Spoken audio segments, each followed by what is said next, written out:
Hello YouTube. So I recently fell down the rabbit hole of comic books. I started because I wanted to find a way to get off of social media so much. I didn't care too much about like reducing my screen time. I just didn't want to be endlessly scrolling. So I was like, you know what? Reading would be a really good thing to do, but I don't feel like reading books all the time. So let me read comic books because they're more visually appealing, but less brain damaging than endless doom scrolling, right? We'll be talking about, I think, 8 different book collections, if that's the right word, of stories that I've read so far. There won't be any spoilers here. I'm mostly going to be focusing on my opinions on the art style and then also my opinions on like storylines, but I won't be talking too much detail about like what the story is. So if I'm talking about something that you haven't read yourself, don't worry about it. I'm not spoiling anything. So let's get into it. The first collection of books that I read was Batman and Robin Year One. I was trying to start with Batman Year One because I wanted to start with Batman, and I wanted to start with Year One because, I wanted to follow it chronologically because that's what makes sense to me. And I was going to start with Batman Year One, but I got the wrong thing, and I ended up with Batman and Robin Year One because I didn't know the difference until I started reading it, and I was like, okay, this is obviously not the right book, but I'm going to read it anyways because I have it. It was a very happy accident though, because I enjoyed the storyline a lot actually. I always knew that Robin was Batman's sidekick, but I never thought to question like where did Robin come from? Like who is this child and why is he with Batman? So it was cool to discover how that happened and why that happened. The art style is my favorite part about this book because should I call it a book? Let me know in the comments. Is it like, am I saying that right? Because I don't know the lingo. I don't know. I'm new to this. But the art style is my favorite thing about this whole Batman and Robin Year One book collection. I really appreciate that it has like big, bold lines and then very vibrant colors, and the colors have really cool textures to them. I'm going to be putting pictures up on the screen so you see what I'm talking about. But yeah, I really appreciate the way that it's done. It's like there's detail, but not too much detail. Like some of the other books that I've read have a little bit too much detail for my taste. So yeah, it's not overdone and it's not underdone. The art style is absolutely perfect. It's what you would expect a comic book to be, especially as a comic book noob. Like this is what I thought I was getting into, and it was exactly how I thought it would look, right? I didn't appreciate how good the art style was until I was going back and looking at it again for the sake of this video. But like, it actually is visually perfect. And also, I think Robin is absolutely adorable, especially in this book, because he reminds me of Carl from The Walking Dead. If you've seen that, they've got the same vibe, right? Just like a little man, technically still a child, but still kicks butt, you know what I mean? So yeah, I appreciated that. And I liked the story. I'll give it an 8 out of 10, okay? I'll give it an 8 out of 10.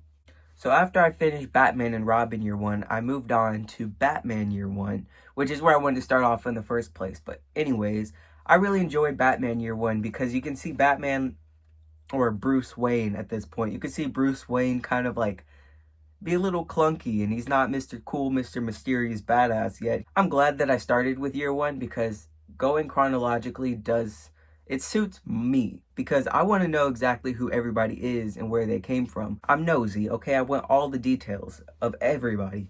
Art style wise, Batman Year One is pretty good. It's objectively awesome, objectively really good, but personally is okay.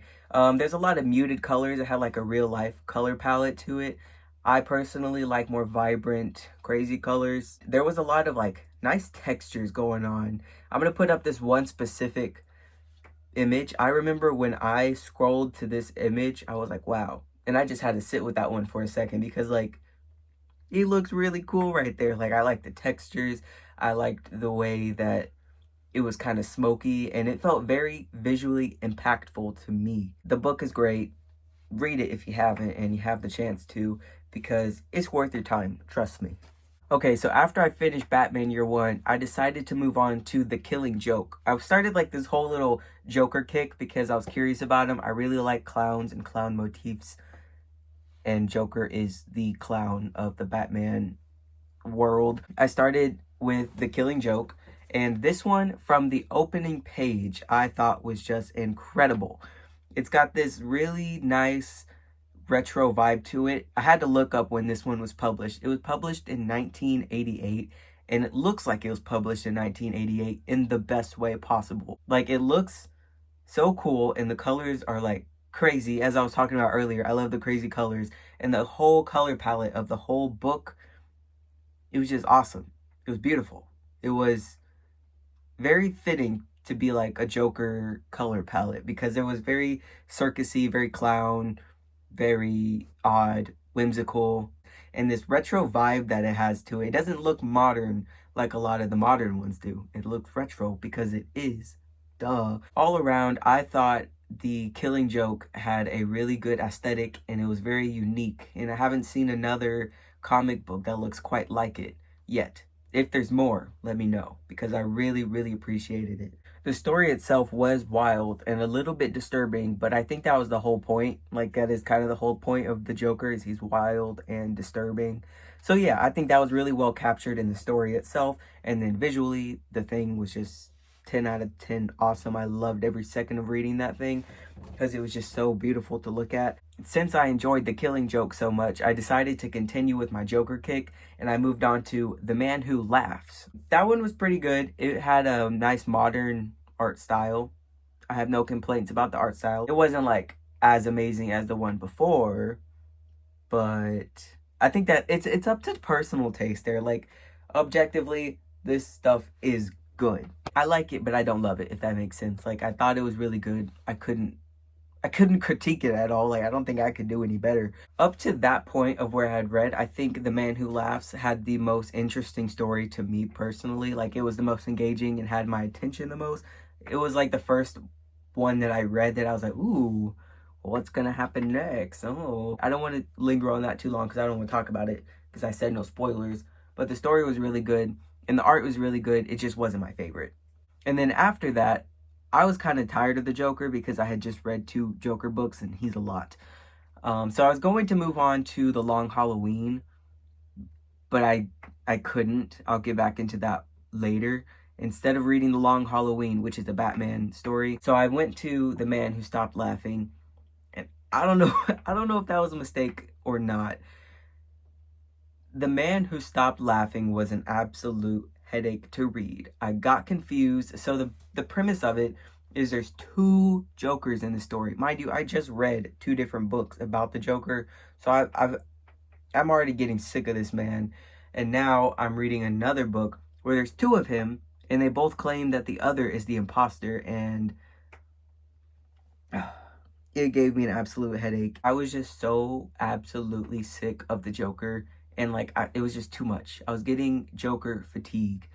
And even now talking about him, I'm so over him. Like, oh, leave me alone, leave me alone. Like, I could throw up right now, even though I do like the Joker. I just need a break, right? Like, it was too much. It was too much Joker for me. And I think that's all I have to say. Moving on from the Joker, I decided to go back to The Long Halloween. And the reason I couldn't read it the first time I tried is because it was straight up so ugly. I don't know if it's the version that I got or if that book is genuinely just ugly, but like, look. I was so disappointed with how ugly it was when I first read it the first time. I only got like 3 pages deep and then I put it away.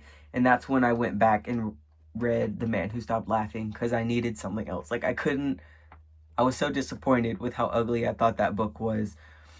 But after I read The Man Who Laughs, I was like, okay, I can't do any more Joker. I need a break from that. I'm just going to read The Long Halloween. Even if I think it's ugly, I'm just going to read it because I have it, right?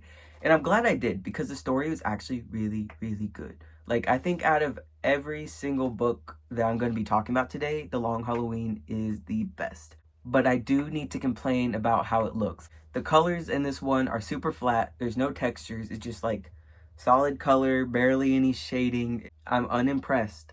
I'm sorry, but I am unimpressed. Look at Selena, dude. Selena looks like Dr. Frankenfurter. It's not right, okay? It's not right. It's just ugly. The artist who worked on this book, I have a suspicion that he only likes to draw Batman. Because look at this picture of Batman, right? The Batman and Catwoman, right? Awesome. They look awesome. Awesome. no complaints. And then everybody else. I don't want to dog on him too much. I don't want to be mean, but like this is just my personal opinion. He put no effort into the people. He just put all the effort into the superheroes, which I get it. Drawing superheroes is probably more fun than drawing your average Joe, but the average Joe needs some love and attention too, okay? But once I got past how ugly I thought everything was, the story is actually really, really good. It's a really good story. It kept me on my toes. It kept me guessing. I wasn't sure how it was going to end, and I was really curious on getting to the end. And I think after I got into like the story and I was super interested and invested in the story itself, I forgot how ugly it was. So if you've read Batman The Long Halloween and you think I'm being dramatic, it's probably because you enjoyed the story so much that you completely overlooked how ugly everything else was. And I don't blame you because the story is that good. The story really does make up for how plain and flat and ugly everything else looks. So I would still recommend the book itself. Just if you are a bit of an art snob like me, there is that to consider. And another pro of Batman The Long Halloween is it led me to Solomon Grundy because Solomon Grundy is a character that had appeared in both The Long Halloween and also The Man Who Stopped Laughing. And I was curious about him because it's this man who's living in the sewer system. And I was just like, who is this dude? Let me look into him. And that's what led me to read The Faces of Evil, Solomon Grundy. So as far as art style goes, for this one, I did really enjoy it. It has a bit of a modern look, like a digitally made modern look, but it looks really good. It has like smooth airbrush colors, detailed line work. It flows really well. I do appreciate the way that this one looks. It has a similar art style to The Man Who Stopped Laughing, but a little bit more refined color palette wise, but it makes sense. Like as I was talking about earlier, the random, bright, chaotic colors that fits the Joker. But this one, since it's Solomon Grundy, it has like a more muted, Halloweenish tone to it. It's it's refined, okay? It's refined in a good way, and I appreciated that. I also really enjoyed getting to know Solomon Grundy as a character and like where he came from. That was very interesting. I do like him. So now next time when there's a fighting scene in the sewers of Gotham and there's Solomon Grundy pops out of the corner, I know who he is and I know how he got there. And I like that because as I said earlier, I am nosy and I want to know exactly who everybody is and how they got there. I want to know their mom. I want to know their mom's mom. I want to know their dad and I want to know their dad's grandmother's son, okay? I need to know everything. One thing I really appreciate on how they told Solomon Grundy's story is that when there was flashbacks, they had like this nice red checkered, not checkered, but like a you see it on the screen. They had this nice red background that made it very clear that what's going on is a flashback. So I didn't get confused at all. And that's like a minor thing. Normally I know when flashbacks are going on, but like I like that they really made it clear. I thought that was a nice touch. So 10 out of 10 to whoever's idea that was. They deserve a raise. But one gripe I do have about this little collection of stories is it was very obviously an ad for all the other characters. Like every single book had like Solomon Grundy versus this guy, Solomon Grundy versus that guy, Solomon Grundy versus this guy. Like what is Frankenstein doing here? When I turned a page and saw that Frankenstein was in this story, I had to sit down. Well, I was already sitting, but I had to put it down for a second and just think and reflect. Because what is Frankenstein doing here? I didn't know Frankenstein was a DC character. What is he? Why is he here? But it was kind of just a little bit annoying that it felt like an ad for all their other characters. It was just a tiny little gripe for me. But the thing about that is it high key did work because after I read Solomon Grundy, I got an interest in the Phantom Stranger, and then I went to go read the Phantom Stranger books. So as annoying as it was that it was an ad, the ad did work on me, and I picked up Trinity of Sin, the Phantom Stranger, because he caught my attention, and I don't know, it was an ad, and the ad worked on me, okay? I got drawn into the Phantom Stranger just because of, like, the angel demon kind of thing was going on. I don't know, I found him a little interesting. I like the mystical things, okay? If we're talking about angels and demons and holiness and the divine, I'm interested, okay? I want to know what's going on. So I picked up Trinity of Sin, the Phantom Stranger, and it starts off only mildly interesting. Like I honestly thought the Phantom Stranger would be cooler than he actually is, and I was a bit bored while reading through it. Like, it was kind of a hard read. Not because it was bad, but just because it was boring and I wasn't super into the art style. Like, the art style had a little bit too many hash lines for me. I prefer something that has like big, thick, bold lines, but this one looks like it was just hashed out with a pen. I don't know. It didn't tickle my fancy, okay? I was really expecting him to be cooler. But towards like the last third of the book, of volume one, I've only read volume one of Trinity of Sin, The Phantom Stranger. That's what I'm talking about right now. I read volume one, and the last third of that book is when it really started to get interesting, and I got more intrigued, and I was like, oh, okay. He's getting cooler as it goes on. It was just a very slow start for my taste. And it did have a lot to do with art style. I thought a little bit of it was kind of ugly. Not as ugly as The Long Halloween, but ugly in its own way. There were some really cool textures and stuff in it. So, like, it is visually good. It's just not all of it is my favorite. It was just a little bit busy for my taste. And the story does get better as you get deeper into it. It just took a while for it to get good, in my opinion. One gripe I do have about it, though, is his thoughts are kind of hard to read. That might be because I'm reading it on my iPad. I'm sure it would look better on, like, actual paper.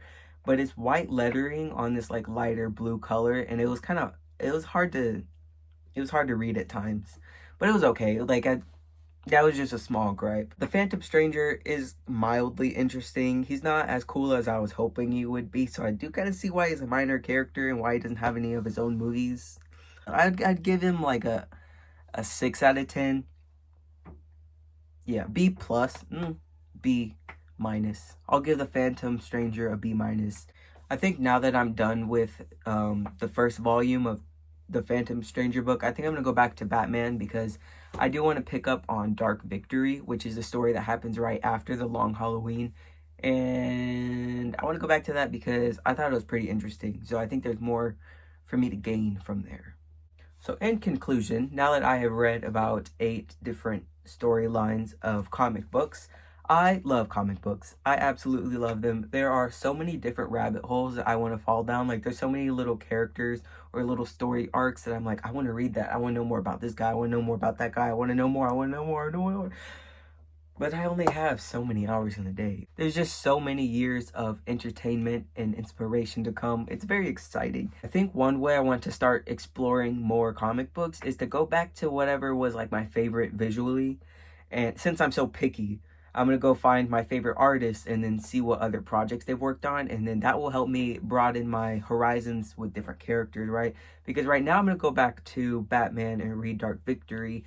And I'll probably continue that chronologically. But then I'll also, if I want to try out a different character, what I'll do is I'll go to whoever drew up my favorite whatever, and then I'll go and see what else. I'll just Google what else have they worked on and then go from there. I think that would be good. That way I don't get a book that I just like am annoyed at how ugly it is. Like, if I find an artist that I truly like their art. I've only been into like the DC universe for now. I am really interested in the Marvel universe as well, especially the Spider-Man and X-Men, because I really enjoyed the X-Men movies growing up and Spider-Man movies, so I think that would be pretty cool.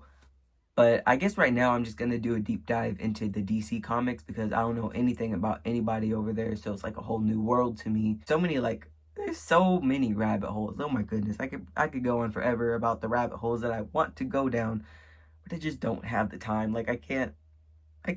Oh. That being said, thank you for watching this. If you have any comic book recommendations, I am all ears. I'm open. Let me know the good stuff. I may or may not be doing more comic book reviews if people seem to enjoy it. Subscribe to find out if you want to. And yeah, I hope to see you around. Goodbye.